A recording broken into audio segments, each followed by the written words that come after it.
So, I'm Sudanese, but being in this country, again, because it's a construct, like I am a black woman in this country, I'm also Muslim. I also speak Arabic, right? There's like the whole Arabization of Africa and of Sudan. But I consider myself African first and foremost, and then a black woman in this country as well. So it's a lot of like one of these being Muslim is its own marginalized group, being a black woman is its own marginalized group. So being at the intersection of all of these identities and carrying that with me is a lot. It shows up in everything that I do. I'm constantly aware of who I am, what I represent, my religion, my culture. Um, I'm proud of it, and you listed a lot of beautiful things about my country, about my heritage. Sudan is incredible. The culture is incredible, and despite the war, despite everything that's happening right now, like I really hold on to that. I hold on to my culture more than ever now.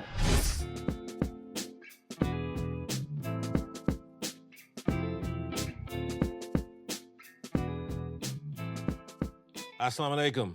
It's your brother Haqq Islam. This week on the Oasis, we have some tremendous guests. But before I get into that, we've been highlighting what's going on in Sudan, and it's an issue that's really close to my heart because I don't think it's getting enough attention. So we're going to use our platform as much as possible to get people to understand the crisis that's happening with our Muslim brothers in Sudan. The Sudan has a rich history. We want to talk about that, and we want to talk about how we're going to move forward. So I have two extraordinary guests, and they're so extraordinary, I'm going to read their bios. Okay, first we have Sana Ginawi, is a senior consultant in health product development at Sun Life, specializing in strategic consulting for health innovation.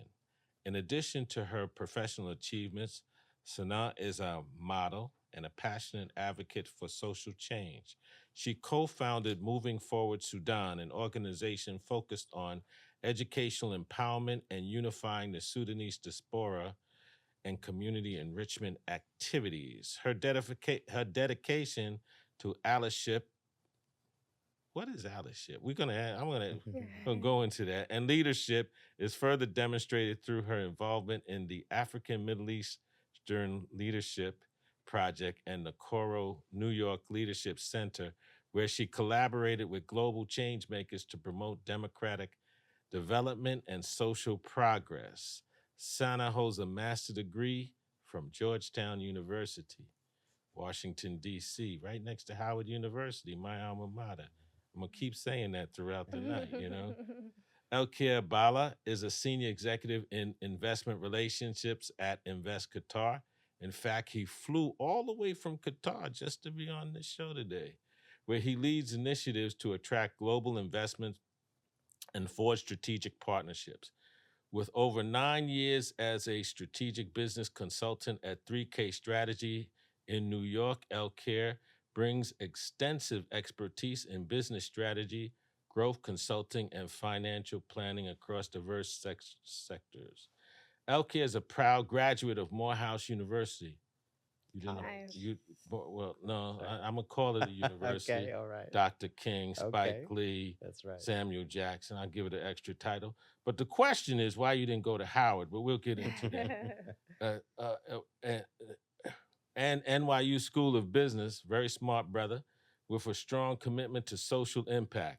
He co-founded Black Slate Monument, an anti-Confederate monument project, commissioning renowned sculpture Kwame Akoto Bamfo for an exhibit that has toured the U.S.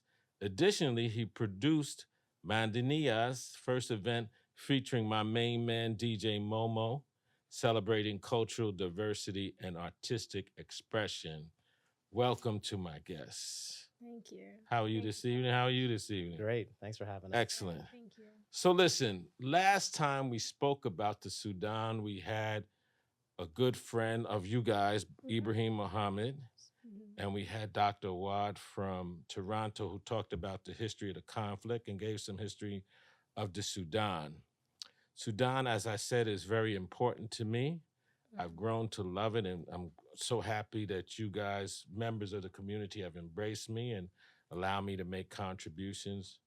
So please, from a lighter note, everyone talks about the hospitality of the Sudanese people. Where does that come from? Me first. Yeah. Maybe I have a little bit of a different perspective because I'm a woman raised in Sudan. I think there's an inherently communal aspect of our culture. Living in Sudan means you live in a multi-generational home. Your grandma's with you. Sometimes your great grandparents are with you. There's something inherently communal about everything that we do, and sometimes to a fault we're self-sacrificial. Again, from a woman's perspective, I've seen my mother, my aunts, my grandmother really like continuously be of service to our families, to our extended relatives. I'm from a very old part of Sudan, Durman, and people who live in Durman, it's a very old city, have lived there for generations. And so my entire extended family lives in like a 6-block radius, essentially. So what is it about the culture that promotes this? I mean, I think it's just part of, growing up seeing this and experiencing this, and every Friday is a gathering, and every holiday it's really important to be together. I think it's just, again, inherently communal, and I've grown up to appreciate that aspect. I've grown up to understand that it's important to care about others, to prioritize your family, to think outside of yourself and your even immediate family. And Islam obviously is a big part of the culture as well. And Islam, fundamental parts of Islam is about giving back and being Family. of service, and being connected to family. And so I think it was just always around, and that's the only way I know how to live my life, is to be around and constantly be of service to people I love and care about. Okay. Yeah, I mean, I completely agree. I mean, I think Sanat hit it right on the point. You grow up with it. So, her mention of the multi-generational households. So, when you grow up in it, there's really no kind of attachment to anything that is just for you. Everything is shared, right? So from bedrooms to beds, you learn at a young age not to get attached, especially to inanimate objects. Like, again, something as simple as your bedroom or your bed.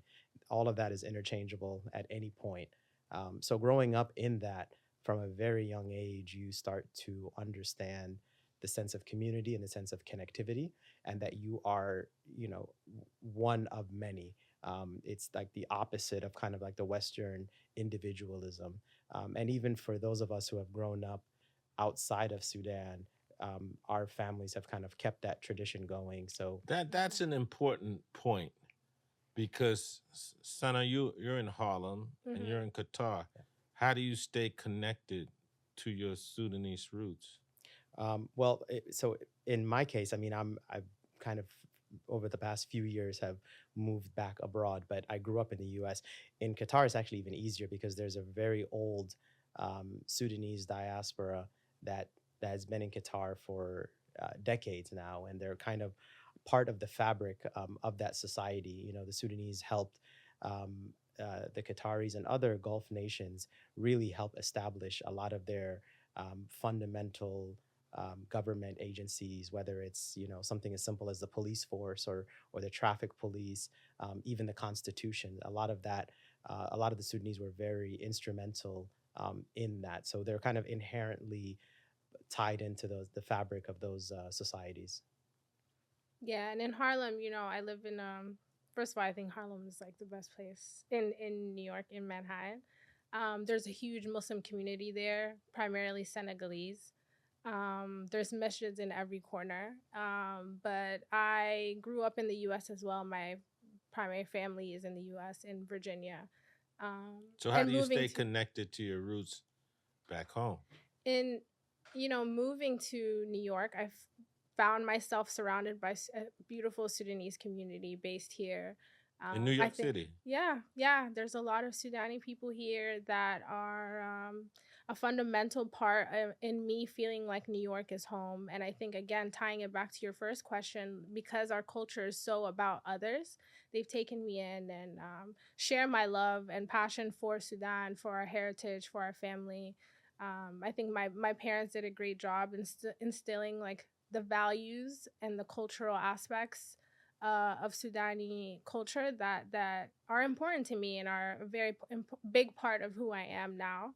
So I'm like kind of drawn to Sudani people. I think naturally those are the people that I can make easy connections with because I don't have to add any context. I just show up as myself and they understand.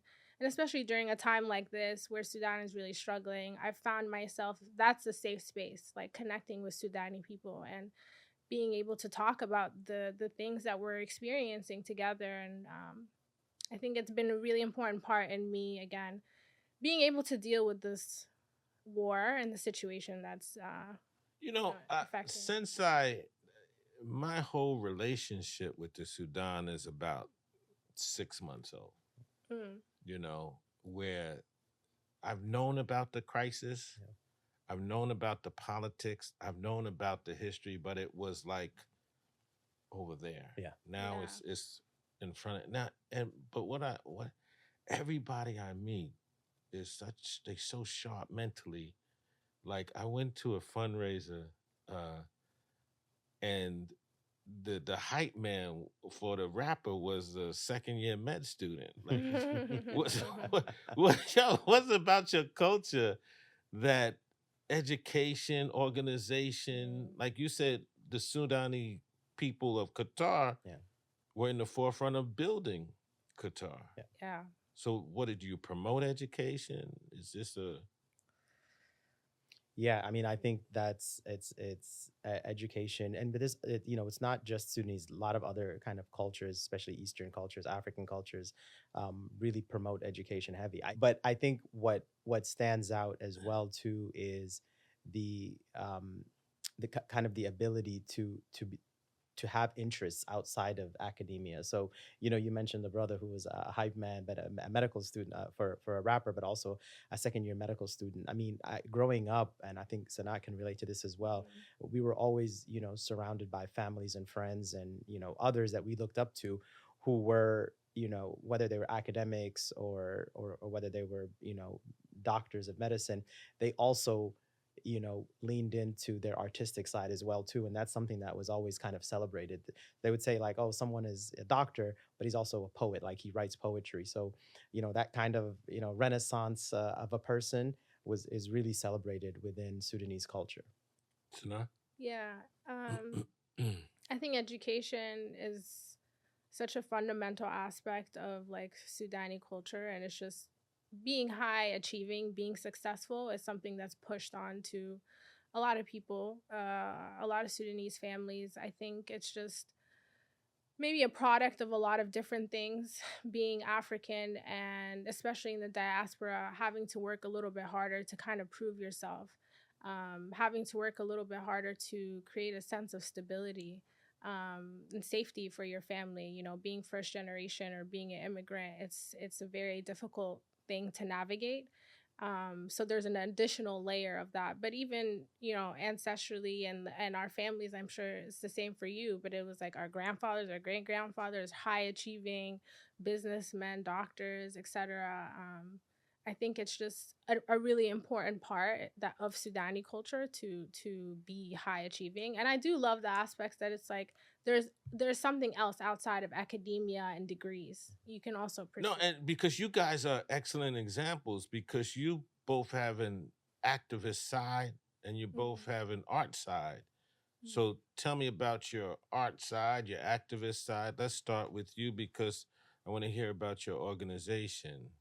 Yeah, I think once my parents felt like the degrees were in line, right? Like I had a path towards success. I'm very passionate about healthcare, and that's the career path that I Where'd you choose do to. undergraduate? Virginia Commonwealth University. It's in Richmond. Yeah. Yeah, and then went out to DC. but I think once my parents felt like confident about my career path, um, I really, and especially moving to New York, I think I just found confidence to pursue other things. I was no longer approaching the world from like a scarcity mindset, but more so, what else am I good at? What else do I care about? And my passions kind of naturally led me to these things. I started moving forward Sudan when I was in college. Tell Um, us about moving forward Sudan. yeah, it was a time in And then also incorporate, give us a timeline, because yeah. I'm assuming you were in college Hmm. when Bashir was in power. Yeah, yeah. Okay, so give a little background and Hmm. context. Yeah, I grew up under the Bashir regime. Like that's all that I knew. And in college in 2013, there was like a wave in Khartoum of just like innovation. There were new organizations popping up in technology, nonprofits, like women's rights and education, like startups kind of thing. I And remember and this TEDx. to move Bashir out, Yeah. this was a youth movement. So did the youth movement come from the arts? Yeah, I think there was a lot of youth involvement, not just in the arts, but there was just this passion and like this innovation in the country that started to really emerge around 2013. And I saw what was happening in Khartoum and I said, these people, right, my family, my friends, my cousins, are doing so much out of so little. And I'm here in the US, very privileged, have access to resources. Why aren't I using them? And so that's kind of how Moving Forward Sudan was born. We had our first event. I gathered a group of friends. We connected with TEDx Khartoum, that was the first year TEDx had um, kind of emerged in Sudan. So that was really, really exciting. We were able to get the TEDx Khartoum founder to come to our event.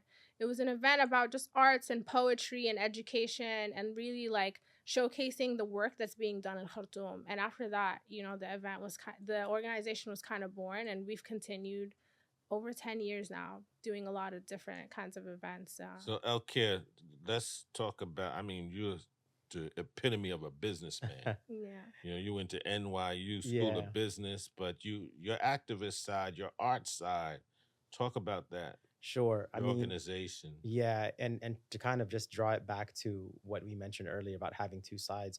I started my career here in New York in investment banking and was working a lot of hours, and it was kind of very hectic. And my escape from that was the arts. So, hanging out with friends in Brooklyn and other parts of the city, kind of just helped my mind get away from the stresses of work. And then later on, I started to kind of use what you know the skill set that I was acquiring from the business world to help artists. So I And started. so when you, excuse me for interrupting, Mhm. but I'm just trying to get a timeline. Yeah. When you started your work and activism arts, Bashir was in power. Yes. Again, because he's been in power since '89. Up until right around 2018, 2019 timeframe. So it's it was most of our lifetime, but definitely my entire adult lifestyle. I mean, lifetime was under him. So, starting to kind of, and then I was also doing events and stuff like that. So when the time came to mobilize, specifically for fundraisers, and those types of things, we all were trying to figure out, well, what is it that we can do? What Mhm. is it that is something that I have, an asset, if you will. And for me, it was the business side, but it was also being able to get people together because of the network that I was able to amass doing events. So even though you do events initially, for other reasons, then you start to realize I have a pretty big network, and then you start to use that for fundraisers. And in this case, it was the time when Medania's first iteration was happening, and I was working with DJ Moment at the time with Everyday People, which was a huge event that was just kind of taking off. So we were kind of able to leverage our experience in the event space to help for the fundraisers. Let, let's. I want one of you to give the audience some background on the politics of Sudan. Me? I'll let you take that. I don't know. I think even using the word like to describe me as activist, sometimes I'm like shy away from that word because I'm just like it's something that kind of is forced upon like our fathers. I'm sure your parents and family constantly talking about politics, but yeah, the Bashir regime since what was it, 89? Yeah. Since 89, completely like in a lot of ways just a complete dictatorship. They were, Bashir brought on folks that were loyalists to him and to his regime, and it completely changed the Sudanese government. And in 2000, end of 2018, 2019, the revolution kind of began with a coup that folks wanted the Bashir regime out, wanted them ousted. And so the revolution kind of began. It was a revolution, people call it of knowledge, because people really started to open their eyes about what was happening in Sudan, what had happened, the genocide in Darfur, the racism that was, took over kind of the country in a lot of ways. The genocide in Darfur Mm-hmm. was what gave birth to Hemeti. Yeah. Is that true? It was Hemeti's first run at what he's doing now. Yeah. But Hemeti was part of the Bashir regime. Hemeti was part of the military. He was a branch of the Sudanese military that was kind of focused on the Darfur region at the time, early 2000s, where the genocide was happening. And that was really where he kind of created what is now like the Janjaweed and what is now the RSF, and where the military split, which was this past year, and really kind of tried to, now it's completely, causing havoc in the country, it's causing this humanitarian crisis, killing people. Hundreds of thousands of people have died because of displacement or because of the war itself, like violence. And I'm constantly reading about displacement. Over 10 million people have been displaced. Mm-hmm. Constantly talking about or hearing about rapes. Yeah. Just violence in general. I had a friend who her whole family had to just get out, and then the RSF took everything, just came in. Yeah. But that's what I want you guys to elaborate on, because we have to let people know what's going on. Yeah, I mean, I think what's important to note that, and you mentioned the Bashir regime, is that all of this was born out of it, so the RSF and even the SAF, the current military, all of that, has its roots in the Bashir regime. So, it's not a new faction that just came out of nowhere. It's a split of two parts of the initial Bashir regime that is still, has a chokehold over the people of Sudan, and that's who's actually suffering. So when people, say, it's a war, it's a civil war, it's this or that, all of that, is partly true. But what's really true is that it came from the same source. Who's backing the RSF? The UAE. The UAE is why. Hemeti is a great kind of person to control. He's a fan of money. He's a fan of power. And I think the resources that Sudan has to offer has really made him a very wealthy person, has made his family extremely wealthy. And he is essentially selling parts of Sudan, selling resources to the UAE. They're funding him, they're funding the RSF, they're providing them with weapons and bombs and all these sorts of things. Is the UAE promoting instability, or because I don't understand it? Why? I mean, to Sanaa's point, Sudan is very rich in not only natural resources, but strategically where it's located. Yeah. Right, but please elaborate Sure. on the Yeah. on the resources, but extend. I'm understanding the question Yeah. is that stability as a businessman. You know, Yeah. stability is what promotes growth. Yeah. Yeah. So it's The riches of Sudan. exactly, yeah. So there's a lot of, and this is part of the problem with the crisis that we have, is that there's a lot of people fighting over all of the resources and the strategic location of the Red Sea.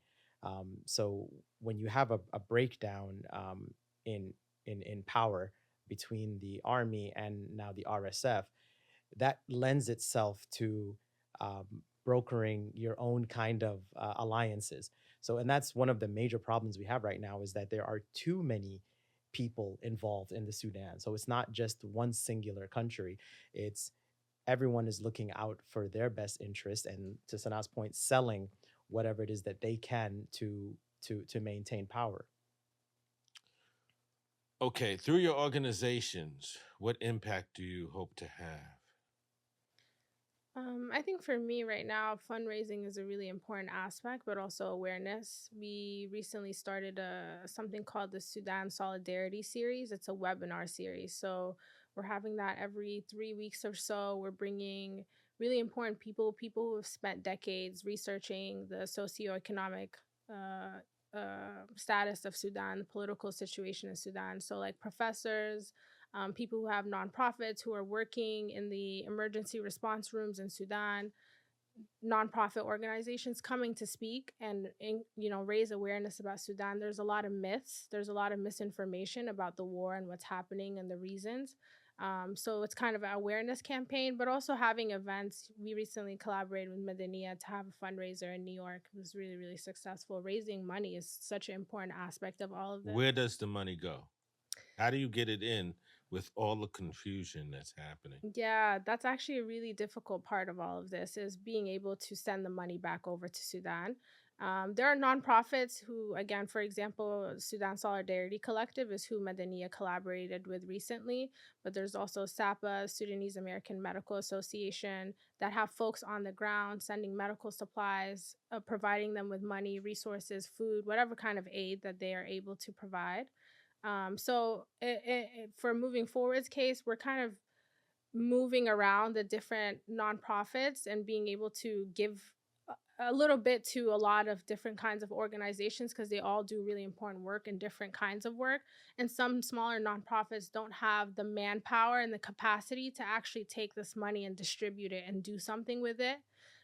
Whereas other organizations, bigger organizations, are able to do that. So we're just trying to raise funds. It's difficult to channel that money, but more established organizations are able to do that. Again, they have the manpower on the ground.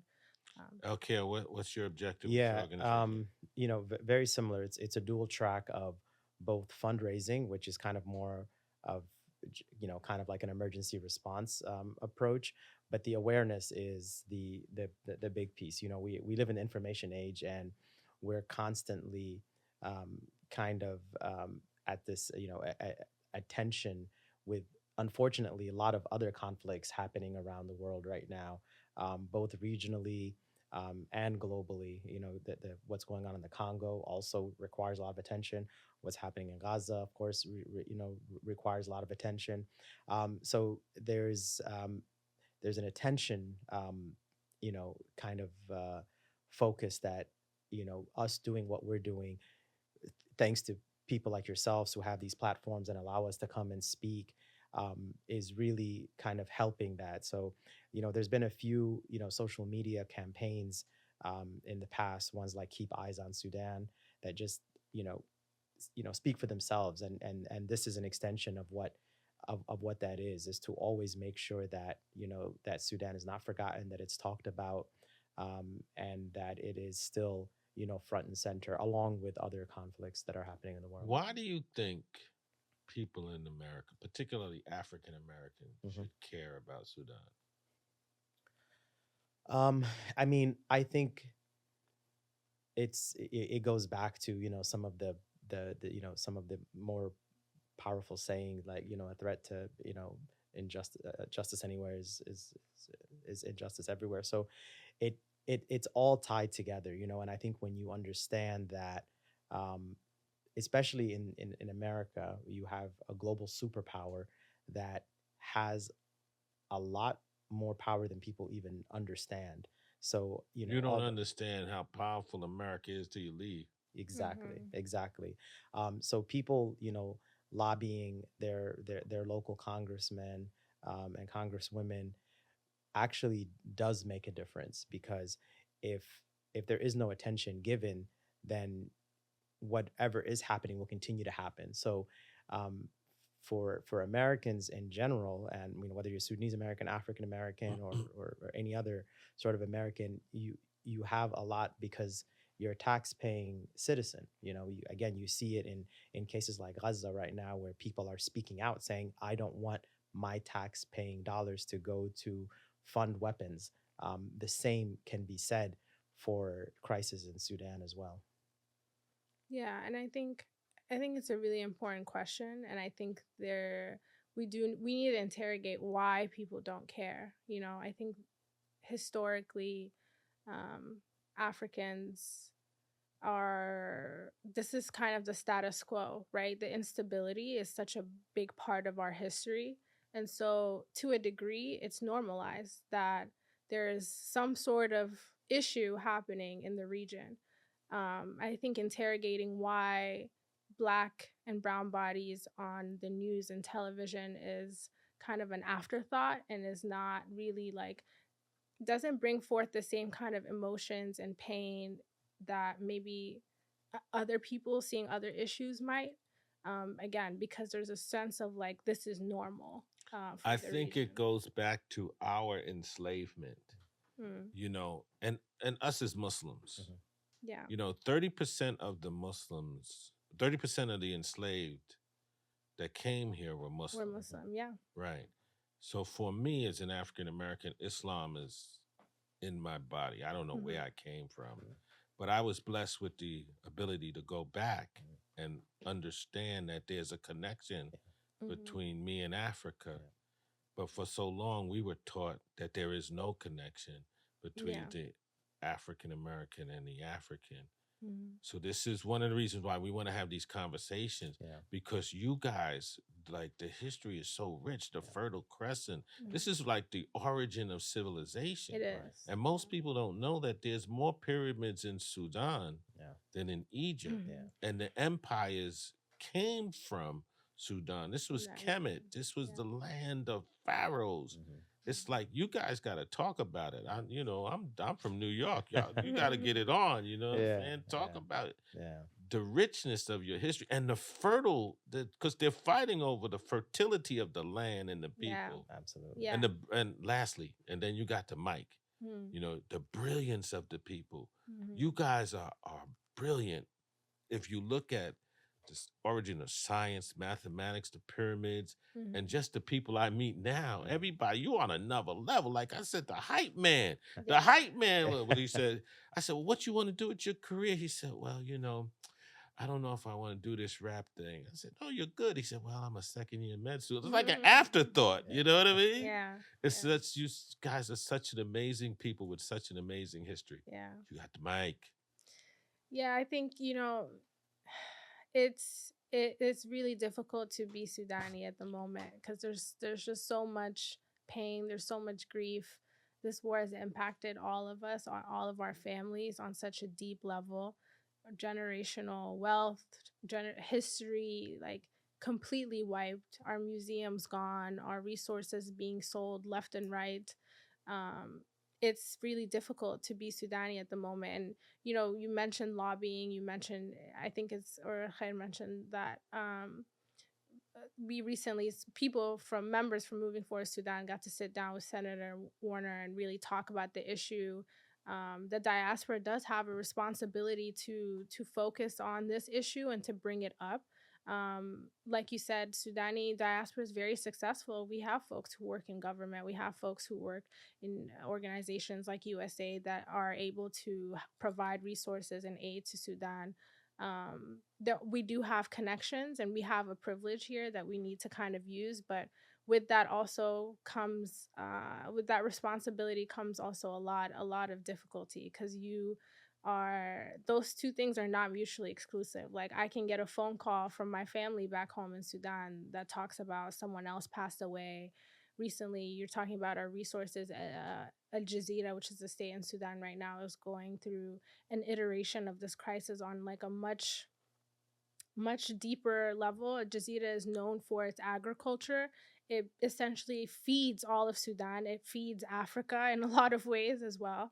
And the villages are being wiped out. So I'm getting these phone calls about my family, my friends, their families, and at the same time, like, trying to do something with the privilege that we have The here, the villages connections are that we being have. wiped out by Hamedi's troops. Yes. Yeah.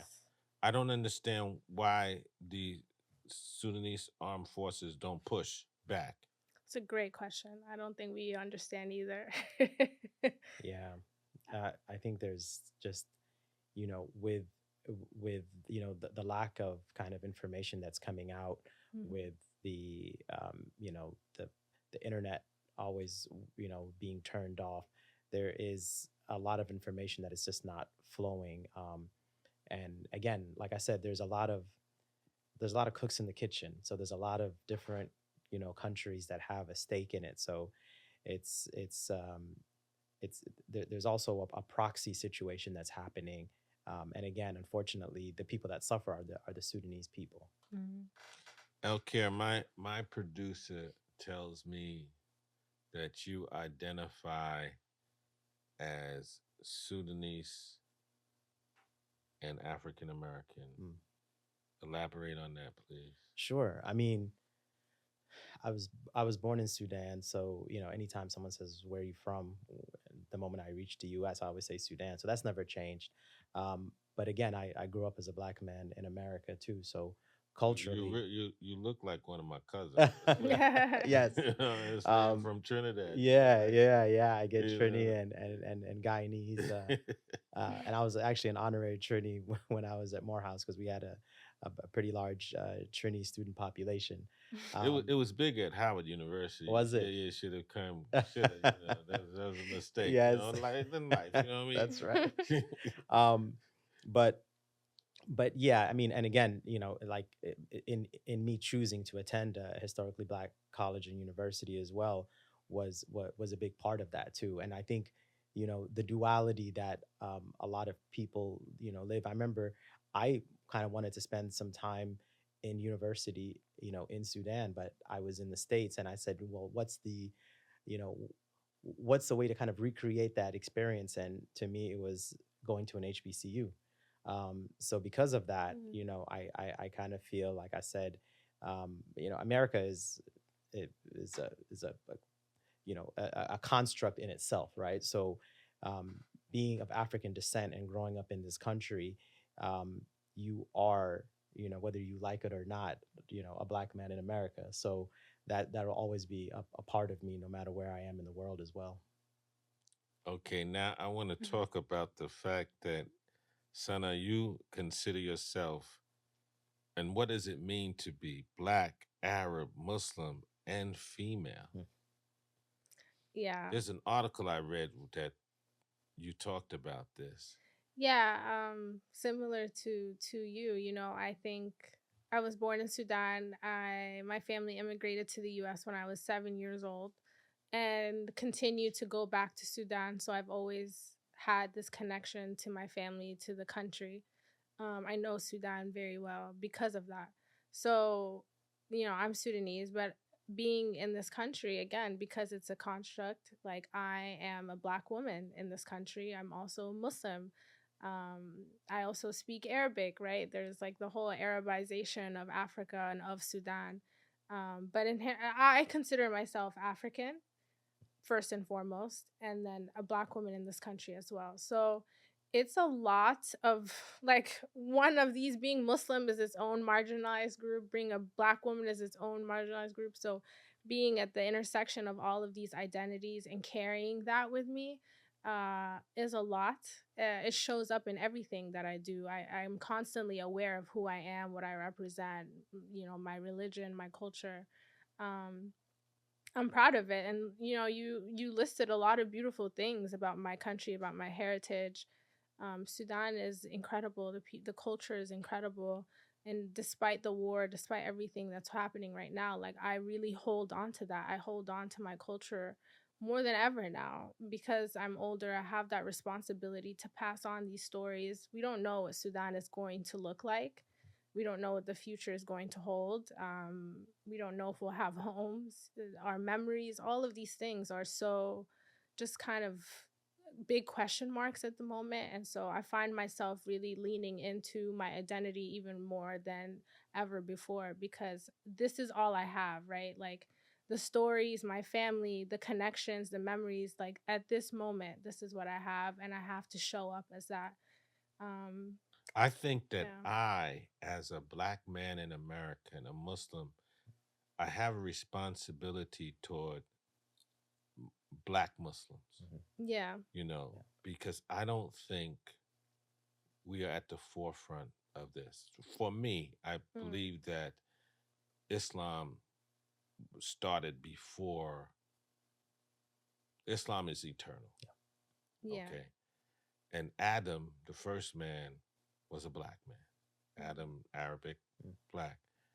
And I don't think even within Islam, our presence is not fully elevated, number one. But number two, when you look at the greatness of Sudan, now for me, I'm just beginning to know it, Mhm.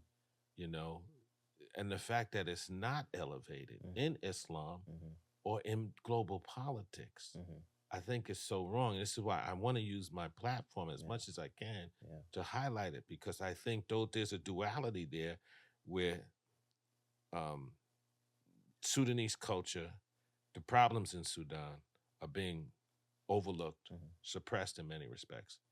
Yeah. And it's the same thing with Sudanese place in history Mhm. Yeah. and Sudanese place within Islam. Yeah. I think Black issues, African issues, like are constantly suffocated in the media. I think there's like you have to silence these issues. You have to, it's kind of in the backdrop because Why do you bringing, think? I mean, I think racism is a big part of that. Um, I think, again, Black and brown people are not seen with the same regard as others. Racism and colonialism in general to this day has its impacts. Yeah. Product of capitalism, a product of the US imperialism. Like there's a lot of reasons for it. And I think, we can actively see, and again, I want to thank you for like bringing this to the forefront and allowing us to be here to speak about this because I there's a pattern of like suffocating Black African issues. Even Congo, again, is not really something that's like big, right? People are not talking about these issues, and um, there's a historical reason for that. And I think interrogating that and picking that apart, being able to look at ourselves and say, how do we respond to these issues, and talking about it is an important aspect of elevating these issues at this current moment. It's a part of my responsibility. Yeah. And I appreciate the thank you, but I think I have to be responsible, Mhm. to it. Now, both of you in the face of the crisis, how do you maintain your faith and your inspiration to keep it moving? Because you guys are doing an incredible job. So there has to be some place that you go every day internally Yeah. to keep it moving forward. Yeah, I mean it's two-part, right? One is your faith in your religion, and for us that's Islam. Secondly, I think where I am in life right now, I'm a new father. I have a 9-month-old. So Congratulations. thank you. So so so that's also another reason when you start to think of, the next generation that, potentially, may not see a Sudan if this current crisis continues. So Yeah. when you start, looking at it from a generational standpoint, I have a son who is not obviously born in the Sudan, but the thought before was that he would be visiting Sudan more often, and now we don't know when that is. So that that definitely drives me.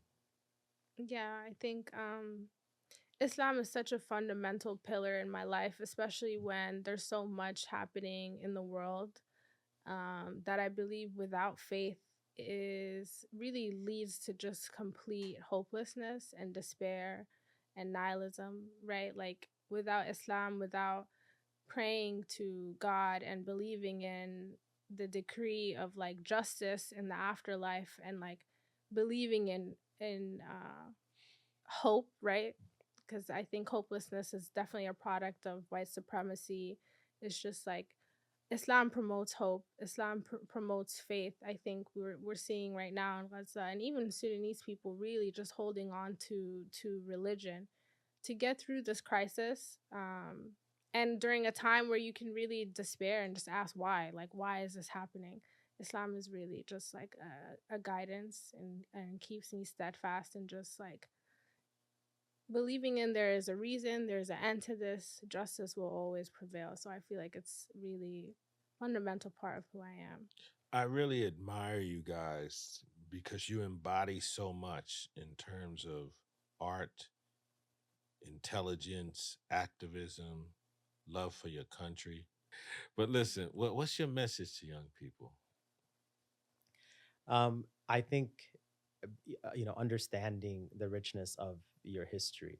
I remember having conversations with um, folks here growing up, and whether it was famines in Africa. When you understand history from a timeline and you understand the richness of your own history and how that plays out, you realize you're just kind of a speck in this earth, um, in the continuum. So that things will rise again. So you can kind of take solace in knowing that your history is as rich or as any history that there is in this universe, and that Richer. richer, say it exactly. So and that you do your part in it because it will rise again. See, you guys, you got to stick your chest out Mm. because I didn't realize. A mutual friend of ours, Arrington. Yeah. Because did he go to your wedding? Yes. Yeah, because he sent me pictures. Yeah. And he was down on the Red Nile, Yes. Yeah. and On all of the the Blue Nile. Yeah. the pyramids, Yeah. and it seems like everybody elevates Egypt, Yeah. but this is what it is. Yeah. Sudan, Yeah. so stick The your cradle. chest out. Yeah. Michael Yeah. Jordan of Africa, you know what I mean? Yeah. I like that. Sana, what's your message to young people? Um Because this heavy. It's heavy right now. yeah, it is very heavy right now. I think again, like hopelessness is a tool of white supremacy. I think we need to hold on to hope. I think we need to continue um to be proud of our culture, where we come from, and to own all the complexities that we identify as. To really own that, be proud of that, show up as ourselves, show up in our authenticity, say your name the way that it's pronounced, right? Like talk about your religion, talk about your family home, and where you come from. And I think, there is no end here. There's always an opportunity to dream bigger, to do more, to achieve more. I think approaching life from a scarcity mindset is like, it's us kind of being in survival mode, our families being in survival mode, but there is no need for that. I think to always kind of just aim big, and the world will kind of embrace you, embrace your ideas, and bring you opportunities to achieve your dreams and to be successful. But I think holding on to who I am and where I come from and being confident, because it's like, I know my people, I know my family, I know what we've done. That is such a big driver in me being able to be confident and like go after the things that I want. That's So, true. yeah. Teach. All right. What's your prognosis between RSF and Hamedi? I mean, no, RSF and Sudanese Armed forces. armed forces. Yeah. I mean, I think, I've seen other conflicts, around, whether it's, Somalia or Syria. it's hard to put a timeline on any of this stuff. Like I said, there is a lot of hands in on Sudan right now, and it's gonna take a concerted effort from us as Sudanese and allies, allyship, to really kind of drive a wedge into it, to kind of you know to to to end the conflict. But it's not just ending the conflict. The rebuilding of Sudan is gonna be like a monumental feat that has to take place. So for me, it's not necessarily like a prognosis. I think at a certain point, um, one or the other, like I said, they both came from one source. Um, when the revolution started, it was always about the the Sudanese people. When we say Medaniya, it's the civilians, a civilian-led government. That's kind of what we want, and that's what we need in Sudan. And once we finally are able to achieve that, then I think you have a real bright future for Sudan. If one of these guys go, do you see the path?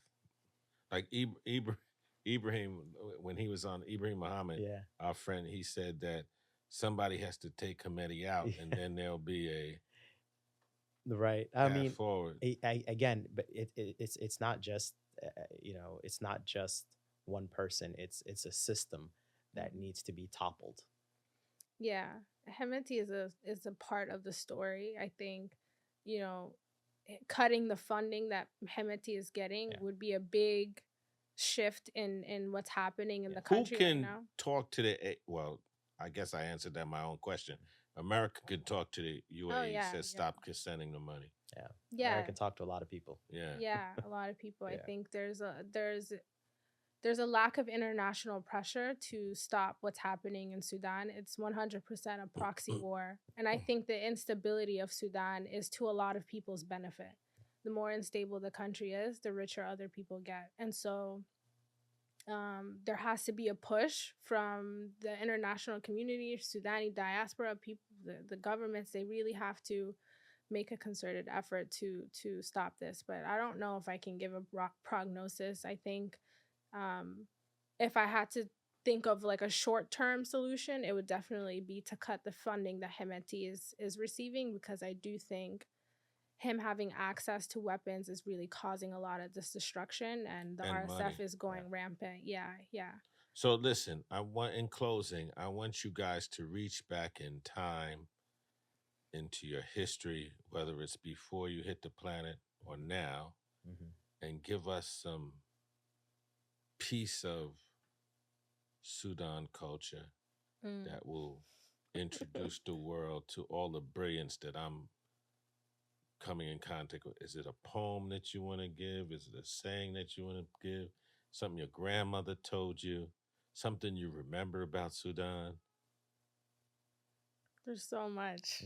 There's so many things. Give me your top number one. The number one thing you want to give to the people that's watching this, to say, this is what my country represents. This poem right here, this idea, this memory, standing in front of the pyramid where I married my wife. Yeah. I think for me, it's not really it's like a few word poem, but it's really kind of where Sudan is located, specifically in Khartoum, where the two Niles meet. So that's actually referred to as the longest kiss in history, because you have the Blue Nile. That's dope. And the white, you have the Blue Nile, which starts in Ethiopia, and the White Nile that starts in Uganda, and where they meet in Sudan and form the longest kiss in history. That's probably one of my favorites. That was good, brother. That was great. I love that. I've actually never heard that. Yeah. I've never heard that. So I just learned something new too. Let's see you top that one. Yeah, no, that's hard to top, but I really love so many different things about our culture. I think our culture, our people are so full of life, and in every like occasion, there's something really, really special. that kind of happens. I love our weddings. I think they're really full of so much deep, rich history. Some of our rituals that we do in our weddings like go back to ancient like Nubia before before really Islam I think kind of took over the country, and we still hold on to those aspects. But I also love the saying, and I think it kind of is representative of where we are now. I love the saying, I don't know if you heard this, but Eid wahdi ma bitsafig, which basically means one hand alone doesn't clap, you need two hands. So it's about like community, and Can it's you about text being that together. to me, please? Sure. I gotta use it, but text it in Arabic and English, because that was dope too. That was incredible. Thank you. Wow, say that one more time. Eid wahdi ma bitsafig, which means one hand. Literal translation is one hand alone does not clap. Like, yeah. Is that right? Am I translating that right? Okay. Listen, these guys got to get together because I got to visit. Yeah. Exactly. I got to visit. I'm so enamored and enthralled by your culture and your people and the history and the photos Arrington sent me. Yeah. It's just great, man. It's great. Yeah. You know. Any final thoughts you want to share? I want you to talk a little bit about your organization and how they can get in touch with you, how people can send you money and your next events. You know, anything you want to say? Yeah, definitely follow our Instagram at Moving Forward Sudan. I think Madania is also at Madania NYC _NYC. We would love donations. Again, we're putting together this webinar series. And when does it start? Our next webinar series will be in 2 weeks. We just had one this past weekend. It'll be in 2 weeks. Again, our Instagram is at Moving Forward Sudan. Our Venmo is at Moving Forward Sudan. We're also doing another art and cultural exhibit in December, the first week of December, which will be primarily focused on Sudanese artists. Sudanese artists displaced in the war. So we're in New York. It'll be in Virginia, actually. So we're getting a lot of art from Kenya, from Egypt, kind of all the displaced artists, and showcasing that. It'll be in an exhibit in Virginia and hopefully keeping it there for about a week or 2 weeks. So that event will be in December. You can purchase the art and support Sudanese artists. So we have a lot of kind of events in the works. But yeah, Moving Forward Sudan is where you can find Moving Forward Sudan, IG. And Venmo. Send us your cash, please. Absolutely. Need cash. Okay. Yeah, I mean, everything she mentioned, she also mentioned the Madania NYC. There's Nile Nights. I mean, we are just a collective, right? We will continue to support. I mean, but this is your moment, brother. You gotta give it up. Tell them where this. Gotta send money. They got events. Nile Nights has this was the last one. I'm working on one. Yeah. With Ibrahim, for that's going to happen in DC. Yeah, oh, that's exciting. In I think it's April. Okay, that's great. I think under the collective hashtag of Keep Eyes on Sudan, you can find all of the different ways to donate to Sudan. So I think if there was one central, hashtag that you can kind of follow or search throughout social media between Keep Eyes on Sudan, I think it encompasses all of the different efforts that we have going on. Yeah, I think the other hashtag people could follow is Sudan is not for sale. Yeah. I know that's another very big hashtag, especially on Twitter. Absolutely. People can continue to be updated with everything happening in Sudan, but also with events and fundraisers. There are a lot of GoFundMes for displaced families and artists trying to continue their education and, medical supplies, all sorts of things. So there are a lot of ways to contribute, but widely searching the hashtags, I think, is a good way. Yeah. Look, you guys have a home here. We're going to continue to elevate this issue as much you can. In my mind, I was a pharaoh in Sudan, or I got kidnapped from Sudan, and they took me from my home in Khartoum, and they put me on a slave ship in Ghana and took me here. You know what I'm saying? Yeah, there's a reason you probably feel so connected to the region and the people. And Yeah, I Good. appreciate that you're I'm honoring glad that you, you know, enforce these things going on Yeah. in my head. You Yeah, know what yeah. I'm saying? So, Yeah. no, thank you so much for coming. Thank and you. you're always welcome to come back. Thank you. Always welcome to come back. Appreciate it. And make Thank you. sure that you let us know. My staff is always, you know, we try to get as much information out as possible on our platform. Yeah. And you know my producer. I do know your Jasmine, producer. You know, again, I want to thank you for giving us a platform to talk about this, Ibrahim with Nile Nights. And for the folks who are in the New York community, Madania is going to continue to have events to support and fundraise for Sudan. So there's also opportunity for New York folks to like really show Just up. keep me and support informed. us. I want to Got come, you. but most important, I my got you. staff is going to promote it. I got you. And we'll get it out. You know, we're growing. We can grow together. Yeah. We're a new organization. Well, we're a new platform. We're new. Yeah. Yeah. But we're very ambitious. That's right. And I love that. Thank you. I love that. Thank you. Thank you. So we come Thank to an end of this week's edition of the Oasis. I'm your brother Haqq Islam. Until next week, assalamu alaikum. So, That was cool. yeah. Thank that was you. great. Yeah. Thank you. Thank you so much. Very Man. natural. Yeah. Yeah. Tell my son.